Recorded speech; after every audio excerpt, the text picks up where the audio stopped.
ಜಗದ್ಗುರು ಮಧ್ವಾಚಾರ್ಯರು ಹೇಳ್ತಕ್ಕಂಥ ಬುದ್ಧ ಚರಿತೆಯೇ ಬೇರೆ. ಸೌಂದರಾನಂದ ಮತ್ತು ಬುದ್ಧ ಚರಿತೆಯಲ್ಲಿ ಬರತಕ್ಕಂಥ ಬುದ್ಧನ ಪ್ರಾರಂಭಿಕ ಜೀವನದ ಚರಿತ್ರೆಯೇ ಬೇರೆ. ಆಚಾರ್ಯರು ವರ್ಣನೆ ಮಾಡತಕ್ಕಂಥ ಕ್ರಮ ಹೀಗಿದೆ.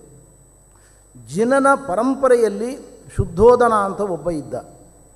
ನೋಡಿ, ಜೈನ ಮತ್ತು ಬೌದ್ಧ ಪರಂಪರೆಗಳ ಬಗ್ಗೆ ಸ್ವಲ್ಪ ನಾವು ತಿಳಿದುಕೊಳ್ಬೇಕು. ಬೌದ್ಧ ಪರಂಪರೆಗಿಂತ ಸ್ವಲ್ಪ ಪ್ರಾಚೀನವಾದ ಜೈನ ಪರಂಪರೆ ಐತಿಹಾಸಿಕವಾಗಿ. ವಾಸ್ತವಿಕವಾಗಿ ಬುದ್ಧ ತನ್ನ ಗ್ರಂಥಗಳಲ್ಲಿ ತನ್ನ ಪರಂಪರೆಯ ಬಗ್ಗೆಯೂ ಹೇಳ್ಕೊಳ್ತಾನವನು. ಆದರೂ ಕೂಡ ಜೈನ ಪರಂಪರೆ ಅತ್ಯಂತ ಪ್ರಾಚೀನವಾದ್ದು ಅಂತ ಇವತ್ತು ಇತಿಹಾಸದ ಎಲ್ಲ ವಿದ್ವಾಂಸರು ಒಪ್ಪಿಕೊಂಡಿದ್ದಾರೆ. ಜೈನರಲ್ಲಿ ತೀರ್ಥಂಕರರು ಅಂತ ಕರೀತಾರೆ. ಈ ಶಬ್ದ ನೀವು ಕೇಳಿರ್ತೀರಿ. 23ನೇ ಆದಿ ತೀರ್ಥಂಕರ, ಮೊದಲನೇ ತೀರ್ಥಂಕರ, ಅದು ಪ್ರಸಿದ್ಧನಾಗಿರ್ತಕ್ಕಂಥವನು, ಜಗತ್ತಿನಲ್ಲಿ ಬಹಳ ಪ್ರಸಿದ್ಧನಾಗಿರ್ತಕ್ಕಂಥವನು. ನಮ್ಮ ಮಹಾಭಾರತದ ಭಾಗವತಗಳಲ್ಲಿ ಬರುವ ಋಷಭದೇವ, ನಾರಾಯಣಾವತಾರಿ. 23ನೇ ತೀರ್ಥಂಕರ ಪಾರ್ಶ್ವನಾಥ, ಕಾಶಿಯಲ್ಲಿ ಇದ್ದವನು. 24ನೇ ಹಾಗೂ ಕೊನೆ ತೀರ್ಥಂಕರ ಮಹಾವೀರ. ಇತಿಹಾಸದಲ್ಲಿ ಅವನ ಬಗ್ಗೆ ನಾವು ಓದ್ತೇವೆ. 24ನೇ ಹಾಗೂ ಕೊನೆ ತೀರ್ಥಂಕರ ಇವರು ಸುಮಾರು 5000 ವರ್ಷಗಳ ಇತಿಹಾಸ ಉಂಟು ಜೈನ ಪರಂಪರೆಗೆ. ಈ ಪರಂಪರೆ ಬಗ್ಗೆ ಹೇಗೆ ಹೇಳ್ತಾರೆ ತೀರ್ಥಂಕರರ ಬಗ್ಗೆ ಅಂದರೆ, ಒಬ್ಬ ತೀರ್ಥಂಕರನಿಂದ ಇನ್ನೊಬ್ಬ ತೀರ್ಥಂಕರನಿಗೆ ಕನಿಷ್ಠ ಒಂದು 250 ವರ್ಷ ಕನಿಷ್ಠ ಉಂಟು. ಕೆಲವು ಕಡೆ 500 ವರ್ಷ, ಕೆಲವು ಕಡೆ 1000 ವರ್ಷಗಳ ಅಂತರ ಇದೆ. ಎಲ್ಲರೂ ಜೈನ ಪರಂಪರೆಯಲ್ಲಿ ತೀರ್ಥಂಕರರಾಗುವುದಿಲ್ಲ. ಯಾರು ಸಿದ್ಧರಾಗಿದ್ದಾರೋ ಅವರು ತೀರ್ಥಂಕರರು ಅಂತ ಕರೀತಾರೆ ಅವರಲ್ಲಿ. ಆ ಶುದ್ಧೋಧನ ಜಿನ ಪರಂಪರೆಯಲ್ಲಿ ಬಂದವನು. ಅವನ ಮಗನಾಗಿ ನಾರಾಯಣ ಅವತಾರ ಮಾಡಿದ. ಅವನನ್ನೇ ನಾವು ಭಗವಾನ್ ನಾರಾಯಣಾವತಾರಿಯಾದ ಬುದ್ಧ ಅಂತ ಕರೀತಕ್ಕಂಥದ್ದು. ಅವತಾರ ಮಾಡಿದ ಕೂಡಲೇ ತತ್ವೋಪದೇಶ ಮಾಡಲಿಕ್ಕೆ ಪ್ರಾರಂಭ ಮಾಡಿದ. ಎಲ್ಲ ಜೈನರು ಸುತ್ತಮುತ್ತ ಇದ್ದಾರೆ. ಅವರಿಗೆ ಆಶ್ಚರ್ಯ, ಹುಟ್ಟಿದ ಮಗು ಮಾತಾಡ್ತಾ ಇದೆಯಲ್ಲ, ಅಳಬೇಕು, ಅಳುವುದು ಬಿಟ್ಟು ಮಾತಾಡ್ತಾ ಇದೆಯಲ್ಲ ಅಂತ ಆಶ್ಚರ್ಯ. ಅವನು ಹೇಳಿದ್ದೇನು? ಸರ್ವಂ ಕ್ಷಣಿಕಂ, ಸರ್ವಂ ಜ್ಞಾನಂ, ಜ್ಞಾನಂ ಸತ್, ಜ್ಞಾನಂ ಅಭಾವ, ಅಸತ್, ಹೀಗೆಲ್ಲ ಮಾತನಾಡಿದ. ವಿಚಿತ್ರವಾಗಿ ಮಾತಾಡ್ತಾ ಇದೆಯಲ್ಲ ಈ ಮಗು, ಏನಿದು, ನಂಬುವುದು ಹೇಗೆ ಇದನ್ನು? ಸರ್ವಂ ಕ್ಷಣಿಕಂ ಕ್ಷಣಿಕಂ ಅಂತ ಹೇಳ್ತಾ ಇದೆ ಮಗು. ಜಗತ್ತು ಕ್ಷಣಿಕ ಆಗುವುದು ಹೇಗೆ? ಅರ್ಥ ಆಗ್ತಾ ಇಲ್ಲ ಅವರಿಗೆ. ಗೊಂದಲ ಉಂಟಾಯಿತು. ನಂಬಲಿಕ್ಕೆ ಸಾಧ್ಯ ಇಲ್ಲ ಈ ಮಾತನ್ನು ಅಂತ ಅವರೆಲ್ಲ ತೀರ್ಮಾನ ಮಾಡಿದರು. ಆವಾಗ ಪರಮಾತ್ಮ ಏನು ಮಾಡಿದ? ದೇವತೆಗಳು ಅವನ ಸಂಕಲ್ಪವನ್ನು ಅರಿತು ಶಂಕರ ತ್ರಿಶೂಲವನ್ನು ಬಿಸಿಡಿದ, ಯಮ ತನ್ನ ಆಯುಧವನ್ನು ಬಿಸಾಡಿದ. ಎಲ್ಲ ದೇವತೆಗಳು ಆ ಮಗುವಿನ ಮೇಲೆ ಭಯಂಕರವಾದ ಆಯುಧಗಳನ್ನು ಹಾಕಿದರು. ಎಲ್ಲವನ್ನು ಬೆನ್ನಿನ ಅಡಿಯಲ್ಲಿ ಹಾಕಿಕೊಂಡು ಮಗು ನಗ್ತಾ ಇತ್ತು. ಆವಾಗ ಇವರೆಲ್ಲ ಅಂದುಕೊಂಡರು, ಇದು ಸಾಮಾನ್ಯವಾದ ಮಗುವಲ್ಲ, ಇದಕ್ಕೊಂದು ಅಸಾಧಾರಣವಾದ ಶಕ್ತಿ ಇದೆ, ದೈವ ಬಲ ಇದೆ, ಬಹಳ ದೊಡ್ಡ ವ್ಯಕ್ತಿ ಇವನು ಅಂತ ಅರ್ಥ ಮಾಡಿಕೊಂಡು ಅವನು ಏನು ಹೇಳಿದ್ನೋ ಅದನ್ನು ಸಂಪೂರ್ಣವಾಗಿ ನಂಬಿದರು. ಅವನು ಏನು ಹೇಳಿದ ಅನ್ನೋದೇ ಪ್ರಶಾಂತ ವಿದ್ಯೆ ಅಂತ ಕರೀತಾರೆ ಆಚಾರ್ಯರು. ಶಾಂತಿ ನಿರ್ವಾಣ ಪರಮಂ, ಆಚಾರ್ಯರು ಹೇಳುವಂತೆ ಶಾಂತಿ ಅಂದರು ಮೋಕ್ಷ ಅಂದರು ಒಂದೇ. ಮೋಕ್ಷವನ್ನು ದೊರಕಿಸಿಕೊಡುವ ವಿದ್ಯೆ ಇದು. ಅಂಥ ದಿವ್ಯವಾದ ತತ್ವವನ್ನು ಭಗವಾನ್ ನಾರಾಯಣ ಬುದ್ಧಾವತಾರದಲ್ಲಿ ಉಪದೇಶ ಮಾಡಿದ್ದು. ಆದರೆ ಅದನ್ನು ಗ್ರಹಣ ಮಾಡಿದ್ದು ಮಾತ್ರ ತಪ್ಪಾಗಿ ಗ್ರಹಣ ಮಾಡಿದರು ಅವರೆಲ್ಲರೂ ಕೂಡ. ಇದನ್ನು ಶ್ರೀಮದ್ ಆಚಾರ್ಯರು ವರ್ಣನೆ ಮಾಡ್ತಾ ಹೇಳ್ತಾರೆ. ಕಲಿಯುಗ ಆರಂಭ ಆಯಿತು. ಕಲಿಯುಗ ಯಾವಾಗ ಆರಂಭ ಆಯಿತು ಅಂತ ನಿಮಗೆ ಹೇಳುವ ಅಗತ್ಯ ಇಲ್ಲ. 2 ರೀತಿಯ ವಿಶ್ಲೇಷಣೆ ಉಂಟು ಶಾಸ್ತ್ರದಲ್ಲಿ. ಯಾವಾಗ ದುರ್ಯೋಧನನ ಪಾತ ಆಯಿತೋ ಅಂದಿನಿಂದ ಕಲಿಯುಗ ಆರಂಭ ಆಯಿತು ಅಂತ ಒಂದು ರೀತಿ ಗಣನೆ ಮಾಡ್ತಾರೆ. ಕೃಷ್ಣ ಪರಮಾತ್ಮ ಪರಂಧಾಮಕ್ಕೆ ಹೋದ ಮೇಲೆ ಕಲಿಯುಗ ಆರಂಭ ಆಯಿತು ಅಂತ ಇನ್ನೊಂದು ರೀತಿಯಲ್ಲಿ ಹೇಳ್ತಾರೆ. ಎರಡೂ ಸರಿಯೇ, ವಿವಕ್ಷಾ ವಿಶೇಷದಿಂದ ಎರಡೂ ಸರಿಯೇ. ಅಂತೂ ಕೃಷ್ಣ ಪರಮಾತ್ಮ ಪರಂಧಾಮಕ್ಕೆ ತೆರಳಿದ ಮೇಲೆ 1000 ವರ್ಷಗಳವರೆಗೆ ಪಾಂಡವರ ಸಂತತಿ ಈ ಭೂಮಿಯಲ್ಲಿ ಇತ್ತು. ಕ್ಷೇಮಕಾಂತರಾಜನವರೆಗೆ ಇತ್ತು ಆ ಸಂತತಿ. ಕ್ಷೇಮಕಾಂತಂ ಚ ಸಂಸ್ಥಾಂ ಪ್ರಾಪ್ಸಿತಿ ವೈಕಲು ಅಂತ ಕ್ಷೇಮಕಾಂತರಾಜನವರೆಗೆ ಕಲಿಯುಗದಲ್ಲಿ ಪಾಂಡವರ ಸಂತತಿ ಇತ್ತು. ವೇದವ್ಯಾಸದೇವರು ಆಗಾಗ ಬಂದು ಹೋಗಿ ಮಾಡ್ತಾ ಇದ್ದರು. ಅವರ ಜ್ಞಾನದ ಪರಂಪರೆ ಇತ್ತು. ತತ್ವಜ್ಞಾನ ಜಗತ್ತಿನಲ್ಲಿ ಎಲ್ಲ ಕಡೆಯಲ್ಲೂ ಕೂಡ ಹರಡಿತ್ತು. ಅದೇ ಕಾಲದಲ್ಲಿ ರುದ್ರದೇವರಿಂದ ಸಂಹೃತರಾಗಿರತಕ್ಕಂಥ ತ್ರಿಪುರಾಸುರರ ಒಂದು ದೊಡ್ಡ ಗುಂಪು, ಅಸುರರು, ದೈತ್ಯರು, ಸಮಾಜಘಾತುಕರು, ಭಯೋತ್ಪಾದಕರು, ಅವರು ಭೂಮಿಯಲ್ಲಿ ಹುಟ್ಟಿ ಬಂದರು. ಈ ಪಾಂಡವರ ಪರಂಪರೆಯ ಜ್ಞಾನ ಇನ್ನೂ ಮಲಿನಗೊಳ್ಳದೆ ನಿರ್ಮಲವಾಗಿ ಇತ್ತು. ಆ ಜ್ಞಾನವನ್ನೆಲ್ಲ ಪಾನ ಮಾಡಿದರು ಅವರು. ಆ ಜ್ಞಾನವನ್ನೆಲ್ಲ ಪಡೆದುಕೊಂಡರು. ಆ ಜ್ಞಾನವನ್ನು ಪಡೆದುಕೊಂಡು ಅವರೂ ಕೂಡ ಸತ್ಕರ್ಮಾನುಷ್ಠಾನವನ್ನು ಮಾಡಲಿಕ್ಕೆ ಪ್ರಾರಂಭ ಮಾಡಿದರು. ಆದರೆ ಅಂತರಂಗದಲ್ಲಿ ಶುದ್ಧಿ ಇರಲಿಲ್ಲ. ಸಮಾಜದಲ್ಲಿ ಯಾವುದರಿಂದ ಪ್ರತಿಷ್ಠೆ ಸಮ್ಮಾನಗಳು ದೊರಕ್ತವೋ ಅದನ್ನು ಸಮಾಜದ ಜನ ಮಾಡಲಿಕ್ಕೆ ಪ್ರಾರಂಭ ಮಾಡ್ತಾರೆ. ಇದು ಜಗತ್ತಿನ ಇತಿಹಾಸ. ನಿಮಗೆ ಹೆಚ್ಚು ವಿವರಿಸುವುದಿಲ್ಲ ನಾನು, ನಿಮಗೆ ಅರ್ಥ ಆಗ್ತದೆ. ನಮ್ಮ ಕ್ರಾಂತಿಗಳ ವೈಫಲ್ಯದ ಮೂಲ ಇದು. ಮೊದಲ ಕ್ರಾಂತಿ ಬುದ್ಧನಿಂದ ನಡೆದದ್ದು. ಬುದ್ಧ ಮಹಿಳೆಯರಿಗೆ ಅವನ ಕೊನೆಯ ಕಾಲದಲ್ಲಿ ಸನ್ಯಾಸ ದೀಕ್ಷೆಯನ್ನು ಕೊಡಲಿಕ್ಕೆ ಆರಂಭ ಮಾಡಿದ. ಆದರೆ ಕೊನೆಯ ಕಾಲದಲ್ಲಿ ಅವನಿಗೆ ವ್ಯಭಿಚಾರ ವಾರ್ತೆಗಳು ಕೇಳಲಿಕ್ಕೆ ಪ್ರಾರಂಭ ಆಯಿತು. ಆನಂದನ ಹತ್ತಿರ ಹೇಳಿದ ಬುದ್ಧ, ನಾನು ತಪ್ಪು ಮಾಡಿದೆ, ಪಕ್ವತೆಯನ್ನು ಗಮನಿಸದೆ ಸನ್ಯಾಸ ದೀಕ್ಷೆಯನ್ನು ಕೊಡಬಾರ್ದಾಗಿತ್ತು ಅಂತ ಕೊನೆಗೆ ಪೇಚಾಡಿದ ಅಂತ ಇತಿಹಾಸದ ಪುಟಗಳಲ್ಲಿ ನಾವು ಓದ್ತೇವೆ. ರಾಮಾನುಜಾಚಾರ್ಯರು ಗುರುಗಳಿಂದ ನಾರಾಯಣ ಮಂತ್ರವನ್ನು ಉಪದೇಶ ಪಡೆದುಕೊಂಡು ಎಲ್ಲರಿಗೂ ಉಪದೇಶವನ್ನು ಮಾಡಿದರು. ಪಕ್ವತೆ ಇಲ್ಲದೆ ಉಪದೇಶವನ್ನು ಪಡೆದುಕೊಂಡಾಗ ಅದು ಪ್ರತ್ಯೇಕ ಗುಂಪಾಗಿ ಉಳಿದುಕೊಳ್ಳುತ್ತದೆ ಹೊರತು ಮೇನ್ ಸ್ಟ್ರೀಮ್ನಲ್ಲಿ ಅದು ವಾಹಿನಿಯಲ್ಲಿ ಸೇರಿಕೊಳ್ಳುವುದಿಲ್ಲ. ಇದನ್ನು ನಾವು ಇವತ್ತಿಗೂ ನೋಡ್ತಾ ಇದ್ದೇವೆ. ಬಸವಣ್ಣನವರ ಕಾಲದಲ್ಲಿಯೂ ಇಂಥದೇ ಒಂದು ಕ್ರಾಂತಿ ನಡೀತು. ವೇದವನ್ನು ಬದಿಗಿರಿಸಿ ವೀರಶೈವ ಸಿದ್ಧಾಂತದಲ್ಲಿ ಎರಡು ಪ್ರವಾಹ ಇದೆ.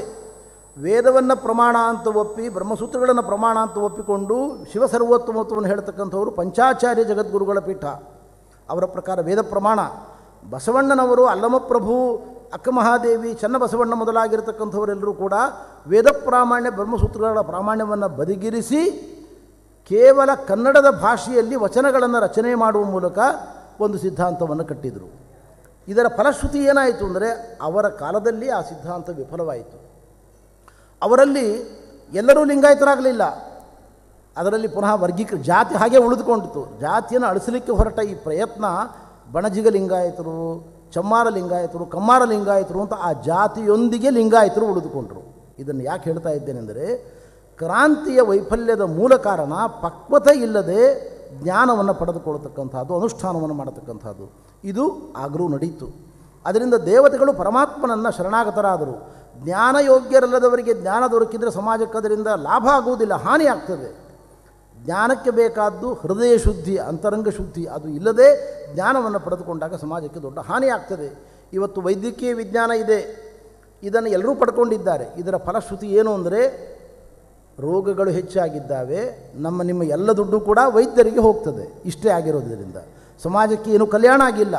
ಒಂದು ಕಾಲ ಇತ್ತು, ವೈದ್ಯರು ಅಂದರೆ ದೇವರನ್ನು ರೋಗಿಯಲ್ಲಿ ಕಾಣತಕ್ಕಂಥ ಮನೋಭೂಮಿಕೆ ಇದ್ದವರಿದ್ದರು. ಅಂಥ ಪಕ್ವರಾದ ವ್ಯಕ್ತಿಗಳಲ್ಲಿ ವೈದ್ಯಕೀಯ ವಿದ್ಯೆ ಇತ್ತು. ಸಮಾಜಕ್ಕೆ ಅದರಿಂದ ಹಾನಿಯಾಗಲಿಲ್ಲ. ಅದರಿಂದ ಎಲ್ಲ ವಿದ್ಯೆಗಳು ಕೂಡ ಮೊದಲು ಒಂದು ಕಾಲದಲ್ಲಿ ಯೋಗ್ಯತೆಯನ್ನು ಆಧರಿಸಿಕೊಂಡು ಕೊಡಲ್ಪಡ್ತಾ ಇತ್ತು. ಇವತ್ತು ವಿದ್ಯೆಗೂ ದುಡ್ಡಿಗೂ ಗಂಟಾಗಿದೆ. ದುಡ್ಡು ಕೊಟ್ಟವರಿಗೆ ವಿದ್ಯೆ, ಅರ್ಹತೆ ಇರುವವರಿಗೆ ವಿದ್ಯೆ ಅಲ್ಲ, ಯೋಗ್ಯತೆ ಇರುವವರಿಗೆ ವಿದ್ಯೆ ಅಲ್ಲ. ಯಾವುದರಿಂದ ಸಮಾಜಕ್ಕೆ ಕಲ್ಯಾಣವನ್ನು ಯಾರು ಮಾಡ್ತಾರೋ ಅವರಿಗೆ ವಿದ್ಯೆ ಅಲ್ಲ. ಇದು ಡೀಲಿಂಕ್ ಆಗಿರ್ತಕ್ಕಂಥದ್ದನ್ನು ಗಮನಿಸಬೇಕು. ಇದು ಆಗಲೂ ಕೂಡ ಆಯಿತು. ಅದಕ್ಕೆ ಪರಮಾತ್ಮ ಬುದ್ಧನಾಗಿ ಅವತಾರ ಮಾಡಿ ಬಂದದ್ದು ಅಂತ ಜಗದ್ಗುರು ಮಧ್ವಾಚಾರ್ಯರು ಹೇಳ್ತಾರೆ.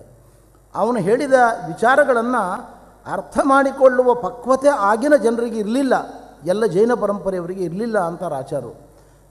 ಭಗವಾನ್ ನಾರಾಯಣ ಹೇಳಿದ್ದೆಲ್ಲ ಸರಿಯಾಗಿ ಹೇಳಿದ್ದಾನೆ, ಅರ್ಥ ಮಾಡಿಕೊಳ್ಳುವ ಪಕ್ವತೆ ಅವರಿಗಿಲ್ಲ. ಆದ್ದರಿಂದ ಅವರಿಗೆ ಅದು ಸರಿಯಾಗಿ ಅರ್ಥ ಆಗಲಿಲ್ಲ. ದೇವರು ಹೇಳಿದ್ದು ಸರಿಯಾಗಿ ಅರ್ಥ ಆಗಲಿಲ್ಲ. ನೋಡಿ, ಒಂದೇ ವಾಕ್ಯ ಅರ್ಥ ಮಾಡಿಕೊಳ್ಳಲಿಕ್ಕೆ ಬೇಕಾದ ಯೋಗ್ಯತೆ ಇಲ್ಲದೇ ಇದ್ದರೆ ಅವರಿಗೆ ತಪ್ಪು ಅರ್ಥ ಆಗ್ತದೆ. ಗಮನಿಸಿ, ಚತುರ್ಮುಖ ಬ್ರಹ್ಮದೇವರ ಬಳಿಗೆ ದೇವತೆಗಳು, ದೈತ್ಯರು ಇಬ್ಬರೂ ಕೂಡ ಅಧ್ಯಯನಕ್ಕೋಸ್ಕರ ಬಂದರು. ನಮಗೊಂದು ಉಪದೇಶ ಮಾಡಿ ಅಂತ ಬಂದರು. ಬ್ರಹ್ಮದೇವರು ಹೇಳಿದ್ರು, ದೊಡ್ಡ ಗುಂಪಿನಲ್ಲಿ ಬಂದಿದ್ದೀರಿ, ಜಾಗ ಖಾಲಿ ಮಾಡಿ ಅಂದರು ಬ್ರಹ್ಮದೇವರು. ಇಬ್ಬರ ಕಡೆಯಿಂದ ಒಬ್ಬೊಬ್ಬ ವ್ಯಕ್ತಿ ಬಂದ್ರಿ ಸಾಕು ಅಂದರು.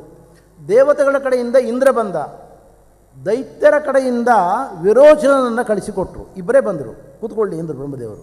ಯಾತಕ್ಕೆ ಬಂದಿದ್ದೀರಿ? ತತ್ವೋಪದೇಶಕ್ಕೆ ಬಂದಿದ್ದೇವೆ. 100 ವರ್ಷ ಸೇವೆ ಮಾಡಿಕೊಂಡಿರಿ, ಆಮೇಲೆ ಉಪದೇಶ ಮಾಡ್ತೇನೆ ಅಂದರು. 100 ವರ್ಷ ಕಳೀತು. ಒಂದು ದಿವಸ ಕರೆದರು ಇಬ್ಬರನ್ನು, ಇಂದ್ರನನ್ನು ಕರೆದರು, ವಿರೋಚನನ್ನು ಕರೆದರು, ಉಪದೇಶ ಮಾಡಿದರು. ಒಂದೇ ಒಂದು ವಾಕ್ಯ, ಏಷೋ ಅಂತರಕ್ಷಿಣಿ ಪುರುಷೋ ದೃಶ್ಯತೆ ಏಷ ಆತ್ಮೇತಿ ಹೋವಾಚ ಅಂತ ಉಪದೇಶ ಮಾಡಿದ್ದು. ವಿರೋಚನೆ ಏನು ಅರ್ಥ ಮಾಡಿಕೊಂಡ ಅಂದರೆ, ನನ್ನ ಕಣ್ಣಿನ ಅಕ್ಷಿಪಟಲದಲ್ಲಿ ನಿಮ್ಮನ್ನು ನೋಡ್ತೇನೆ, ನಿಮ್ಮನ್ನು ಕಾಣುತ್ತೇನೆ, ನಿಮ್ಮ ಅರಿವು ನನಗೆ ಬರ್ತದೆ. ಅದರಂತೆ ನಿಮ್ಮ ಅಕ್ಷಿಪಟಲದಲ್ಲಿ ನನ್ನ ಪ್ರತಿಫಲನ ಆಗಿದೆ, ನನ್ನ ನೀವು ಕಾಣುತ್ತೀರಿ. ಹಾಗಾದರೆ ಆತ್ಮ ಅಂದರೆ ಯಾರು? ಕಣ್ಣಿಗೆ ಕಾಣುವ ದೇಹದ ಒಳಗಿರುವ ಈ ಜೀವನೇ ಆತ್ಮ ಅಂತ ವಿರೋಚನ ಅರ್ಥ ಮಾಡಿಕೊಂಡ. ವೇದಾಂತದ ಭಾಷೆಯಲ್ಲಿ ಆತ್ಮ ಅಂದರೆ ಬೇರೆ ಅಲ್ಲ, ಪರಮಾತ್ಮ ಅಂದರೆ ಬೇರೆ ಅಲ್ಲ. ಅದರಿಂದ ಪರಮಾತ್ಮನ ಬಗ್ಗೆ ವಿವರಣೆಯನ್ನು ಕೊಡಬೇಕಾದ್ರೆ ಬ್ರಹ್ಮದೇವರು ಹೀಗೆ ಹೇಳಿದ್ದಾರೆ, ಜೀವನೇ ಆತ್ಮ, ಜೀವನೇ ಪರಮಾತ್ಮ ಅಂತ ಬ್ರಹ್ಮದೇವರು ಹೇಳಿದ್ದಾರೆ ಅಂತ ವಿರೋಚನ ಅರ್ಥ ಮಾಡಿಕೊಂಡ. ಅರ್ಥ ಆಯಿತು ಅಂದರು ಬ್ರಹ್ಮದೇವರು. ಅರ್ಥ ಆಯಿತು ಅಂದ, ಹೋಗ್ಬೋದು ಹಾಗಿದ್ದರೆ ಎಂದರು. ಹೊರಟೋದ ಅವನು. ಇಂದ್ರ ಕೇಳಿದ, ನನಗೆ ಅರ್ಥ ಆಗಲಿಲ್ಲ ಅಂದ. ನೀವು ಹೇಳಿದ್ದು ಬಹಳ ಮೋಹಕವಾಗಿದೆ ಮಾತು, ಕಣ್ಣಿನ ಒಳಗೆ ಕಾಣತಕ್ಕಂಥದ್ದು ದೇಹ, ದೇಹದ ಒಳಗೆ ಆತ್ಮ ಇದ್ದಾನೆ. ಈ ಆತ್ಮ ಬೇರೆ ಪರಮಾತ್ಮ ಬೇರೆ ಅಂತ ನಾನು ತಿಳ್ಕೊಂಡಿದ್ದೇನೆ. ಜೀವಾತ್ಮ ಪರಮಾತ್ಮ ಒಂದಲ್ಲ. ಹೌದಾ? ಸರಿ, ನೀನು ತಿಳ್ಕೊಂಡು ಸರಿಯಾಗಿದೆ. ಇನ್ನಷ್ಟು ವಿವರ ಬೇಕು ಅಂದರೆ ಇನ್ನೊಂದು 100 ವರ್ಷ ಸೇವೆ ಮಾಡು ಅಂದರು ಬ್ರಹ್ಮದೇವರು. ಇನ್ನೊಂದು 100 ವರ್ಷಗಳ ಸೇವೆ ಮಾಡು, ಆಮೇಲೆ ಜ್ಞಾನ ಕೊಡ್ತೇನೆ ಎಂದರು. ಮತ್ತೆ 100 ವರ್ಷ ಇಂದ್ರ ಸೇವೆ ಮಾಡಿದ. ಆವಾಗ ಉಪದೇಶ ಮಾಡಿದರು, ನೋಡು, ಬಲಗಣ್ಣಿನ ಒಳಗೆ ಇರತಕ್ಕಂಥ ಭಗವಂತನ ರೂಪವನ್ನು ವಿಶ್ವ, ಇಂಧ, ಪ್ರದ್ಯುಮ್ನ ಮೊದಲಾದ ಶಬ್ದಗಳಿಂದ ವೇದಾಂತಗಳು ಕರೀತಾ ಇದ್ದಾವೆ. ಆ ಪರಮಾತ್ಮನಿಂದಲೇ ನಮಗೆ ಜ್ಞಾನ ಬರತಕ್ಕಂಥದ್ದು. ಜ್ಞಾನವನ್ನು ಕೊಡುವವನು ಪರಮಾತ್ಮ, ಪಡೆದುಕೊಳ್ಳುವವನು ಜೀವ, ಅವರಿಬ್ಬರೂ ಬೇರೆ ಎಂಬುದನ್ನು ಸ್ಪಷ್ಟವಾಗಿ ಭೇದಕ ಲಕ್ಷಣಗಳನ್ನು ಹೇಳಿ ಬ್ರಹ್ಮದೇವರು ಉಪದೇಶ ಮಾಡಿದರು. ಮೊದಲು ಏನು ವಿರೋಚನ ಪಡೆದುಕೊಂಡ ಅದನ್ನು ಜಗತ್ತಿನಾದ್ಯಂತ ಸಾರಿದ. ಇವತ್ತು ಜಗತ್ತಿನಲ್ಲಿರುವುದು ವಿರೋಚನ ಸಿದ್ಧಾಂತವೇ ಜಗತ್ತಿನಲ್ಲಿ ಇರತಕ್ಕಂಥದ್ದು. ಇಂದ್ರನ ಸಿದ್ಧಾಂತ ಜಗತ್ತಿನಲ್ಲಿಲ್ಲ. ಆದ್ದರಿಂದ ಒಂದೇ ವಾಕ್ಯವನ್ನು ಜ್ಞಾನಿಗಳು ಉಪದೇಶ ಮಾಡಿದರೂ ಕೂಡ ಅರ್ಥ ಮಾಡಿಕೊಳ್ಳುವ ಪಕ್ವತೆ ಜನರಲ್ಲಿ ಇಲ್ಲದೇ ಇದ್ದಾಗ ಅವರವರ ಭಾವನೆಗೆ ತಕ್ಕಂತೆ, ಅವರವರ ಸಂಸ್ಕಾರಗಳಿಗೆ ತಕ್ಕಂತೆ ವಾಕ್ಯಗಳು ಅರ್ಥವನ್ನು ಕೊಡುತ್ತವೆ. ನೋಡಿ, ಒಂದು ಉದಾಹರಣೆ, ಗೌತಮ ಬುದ್ಧನೇ ಹೇಳಿದ ಮಾತು ಇದು. ಅವನ ಹಿಂದೆ 4 ಪಂಥಗಳಿದ್ದಾವೆ. ಯೋಗಾಚಾರ, ಸೂತ್ರಾಂತಿಕ ಮೊದಲಾಗಿರ್ತಕ್ಕಂಥ 4 ಪಂಥಗಳಿದ್ದಾವೆ. ಆ 4 ಪಂಥಗಳಿಗೆ ಮೂಲ ಕಾರಣ ಏನು ಅಂದರೆ ಅವರವರ ಸಂಸ್ಕಾರಗಳು, ಒಂದೇ ವಾಕ್ಯವನ್ನು ಅರ್ಥ ಮಾಡಿಕೊಂಡ ಬಗೆ. ನೋಡಿ, ಸಾಯಂಕಾಲ ಆಯಿತು ಅಂತ ಒಂದು ವಾಕ್ಯವನ್ನು ಯಾರೋ ಹೇಳಿದರು. 10 ಮಂದಿ ಕೂತಿದ್ದೇವೆ. ಯಾರೋ ಒಬ್ಬರು ಹೇಳಿದರು, ಸಾಯಂಕಾಲ ಆಯಿತು, ಸೂರ್ಯ ಕಂತಿದ, ಸೂರ್ಯ ಅಸ್ತಂಗತನಾದ. ಕಾಲಕ್ಕೆ ಸರಿಯಾಗಿ ಸಂಧ್ಯಾ ವಂದನೆ ಮಾಡುವ ಏನು ಅರ್ಥ ಆಯಿತು? ಅಯ್ಯೋ, ಸೂರ್ಯ ಕಂತಿದ, ಬೇಗ ಹೋಗಬೇಕು, ಕಾಲಾತೀತ ಅರ್ಕೆ ಕೊಡಬಾರ್ದು, ಬೇಗ ಸಂಧ್ಯಾ ವಂದನೆ ಮಾಡಬೇಕು ಅಂತ ಅವನಿಗೆ ಅರ್ಥ ಆಯಿತು. ಬೀದಿಯಲ್ಲಿ ಹೋಗಿ ಹುಡುಗಿಯರನ್ನು ಚುಡಾಯಿಸ್ತಕ್ಕಂಥ ಯುವಕರಿಗೇನು ಅರ್ಥ ಆಯಿತು? ಓ, ಸಾಯಂಕಾಲ ಹೆಣ್ಮಕ್ಳೆಲ್ಲ ಬೀದಿಗೆ ಬರ್ತಾರೆ, ಚುಡಾಯಿಸೋಣ, ಬೀದಿಗಿಳಿಯೋಣ ಅಂತ ಅರ್ಥ ಆಯಿತು. ಕಳ್ಳಕಾಕರಿಗೆ ಏನು ಅರ್ಥ ಆಯಿತು? ಸಾಯಂಕಾಲ ಯಾರೋ ಮರಗೂಳಿಗೆ ಬರ್ತಾರೆ, ಮರಗೂಳೆಲ್ಲ ಶಾಪಿಂಗಿಗೆ ಬರ್ತಾರೆ, ಅಲ್ಲಲ್ಲಿ ಚೀಲಗಳನ್ನು ಮರ್ತು ಹೋಗ್ತಾರೆ, ತೊಗೊಂಡು ಹೋಗ್ಲಿಕ್ಕೆ ಆಗ್ತದೆ, ಕಳ್ಳತನ ಮಾಡಲಿಕ್ಕೆ ಆಗ್ತದೆ, ಪ್ಲ್ಯಾನ್ ಮಾಡಬೇಕು, ಯಾವ ಬೀದಿಗೆ ಇವತ್ತು ಕಳ್ಳತನ ಮಾಡಬೇಕು ಅಂತ ಆಲೋಚನೆ ಮಾಡಬೇಕು ಅಂತ ಅವರಿಗೆ ಪ್ರೇರಣೆ ಆಯಿತು. ಒಂದೇ ವಾಕ್ಯ ಅವರವರ ಸಂಸ್ಕಾರಕ್ಕೆ ತಕ್ಕಂತೆ ಅರ್ಥವನ್ನು ಕೊಡುತ್ತದೆ. ಹಾಗೆ ಪರಮಾತ್ಮ ಮಾಡಿದ ಉಪದೇಶ ದಿವ್ಯವಾದ ಸಂಗತಿಯಾದರೂ ಕೂಡ ಅರ್ಥ ಮಾಡಿಕೊಳ್ಳುವ ಪಕ್ವತೆ ಅವರಿಗಿರಲಿಲ್ಲವಾದ್ದರಿಂದ ಅವರು ತಪ್ಪು ಅರ್ಥ ಮಾಡಿಕೊಂಡರು ಅಂತ ಹೇಳ್ತಾರೆ ಆಚಾರ್ಯರು. ಹಾಗಾದರೆ ಪರಮಾತ್ಮ ಏನು ಹೇಳಿದ, ಅವರು ಏನು ಅರ್ಥ ಮಾಡಿಕೊಂಡ್ರು?